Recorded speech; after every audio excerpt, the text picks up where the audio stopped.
তাদের কাজ তারা করছে, অসুবিধা কি আছে? কুকুরের কাজ হচ্ছে মানুষের পায়ে কামড়ানো, মানুষের কাজ তো কুকুরের পায়ে কামড়ানো।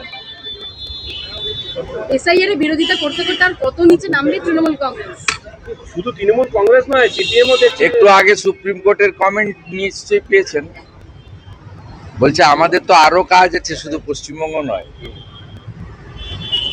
অনারেবল চিফ জাস্টিসের কমেন্ট দেখেছেন? সকলেই বিরক্ত, মুখ্যমন্ত্রী, তার সরকার এবং তার দলের আচার আচরণে প্রত্যেকটা মানুষই বিরক্ত।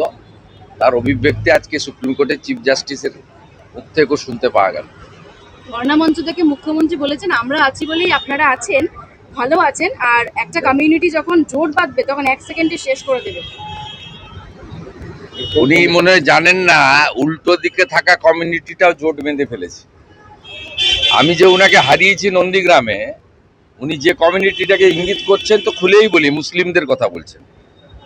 সেই মুসলিম কমিউনিটি এখন হুমায়ুন কবিরের পিছনে জোট বেঁধেছে বাবরি মসজিদের জন্য, মুসলমান মুখ্যমন্ত্রী করার জন্য।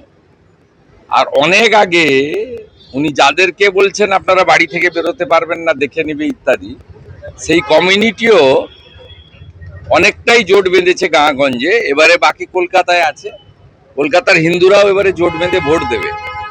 এই ধরনের সাম্প্রদায়িক উস্কানিমূলক কথাবার্তা এই মুখ্যমন্ত্রীর মুখেই সাজে, কারণ তিনি সব সময় এই কার্ড খেলেই নির্বাচনে জিতেছেন। 2021-এ সিএ কে এনআরসি বলে মুসলমান খেপিয়ে জিতেছেন। 2024 সালেও একইভাবে কট্টর সাম্প্রদায়িক কার্ড খেলে জিতেছেন। হুমায়ুন কবির নিজে স্বীকার করেছে যে মুখ্যমন্ত্রী তাকে দিয়েই বলিয়েছিলেন শক্তিপুরে, বহরমপুরে, যে আমরা এখানে 70, অন্যরা 30, চাইলে কেটে ভাগীরথীতে ভাসিয়ে দেবো। ওটা উনি বলে স্বীকারই করেছেন। এটা আমার কথা ছিল না, এটা মুখ্যমন্ত্রী আমাকে বলতে বলেছিল ইউসুফ পাঠানকে জেতানোর জন্য। প্রাক্তন ডিজিকে অতিরিক্ত দায়িত্ব দেওয়া হলো, আজকে বৈঠকে গুরু দায়িত্ব পাচ্ছেন ডিজি রাজীব। অত্যন্ত অনৈতিক কিছু কাজ করছেন তিনি। এখন ডিজি নন, অথচ ডিজির বাংলোতে বসে আছেন। 1 নম্বর, ঘাড় ধাক্কা মেরে বের করানো উচিত।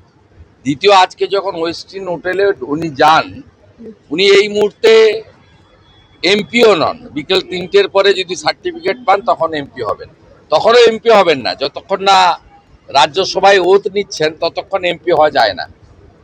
তাকে আজকে যে ধরনের ধপাধপ করে মমতা পুলিশের লোকরা স্যালুট দিচ্ছিল, আমাকে একজন ভিডিও পাঠিয়েছে, তাতে পুলিশের কতটা অধঃপতন হয়েছে, তারা কতটা আনএথিক্যাল কাজ করছে, কতটা পার্টিতন্ত্রের সঙ্গে নিজেদেরকে মিশিয়ে ফেলেছে, তার প্রকৃষ্ট উদাহরণ।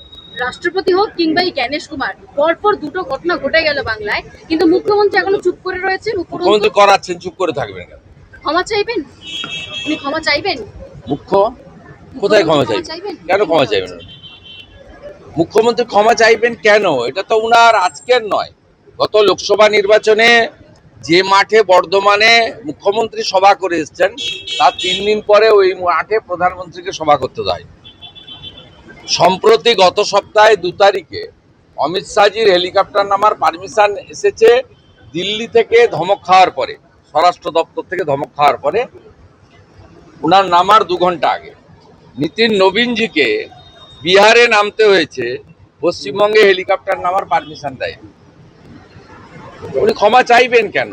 এরা তো নয় রাজনৈতিক নেতৃত্ব, যদিও এরা অনেক বড় স্ট্যাটাসের নেতৃত্ব, কিন্তু সাংবিধানিক প্রধানের সঙ্গে যে কাণ্ডটা করা হয়েছে, এই কাণ্ড করার পরে কেন, আমি তো জানতে চাইছি কেন নন্দিনী চক্রবর্তী, ডিজিপি দার্জিলিং এর ডিএম এবং সিপি শিলিগুড়ি, তারা এখনো সাসপেন্ড হন। এই একই কাজ তো করেছিলেন 2021 সালে কলাইকুণ্ডাতে আমার সামনে, আমাকে ডাকার জন্য প্রধানমন্ত্রীকে অপমান করেছিলেন। শুধু মুখ্যমন্ত্রী নন, তদানীন্তন চিফ সেক্রেটারি আলাপন বন্দ্যোপাধ্যায়। সাংবিধানিক হোক, মানুষ জাগুন, মানুষ সব দেখছে। মানুষ যদি ঐক্যবদ্ধভাবে সংবিধানকে বাঁচাতে চান তাহলে এই সরকারকে পরিবর্তন করতে হবে। আর মাত্র 6 সপ্তাহ আছে এই সরকারের।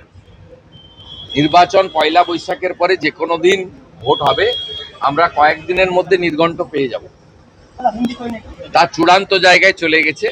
অতএব মানুষকেই এই সংবিধান বিরোধী সরকারকে তুলে ফেলার দায়িত্ব নিতে হবে, মানুষকেই জানতে হবে।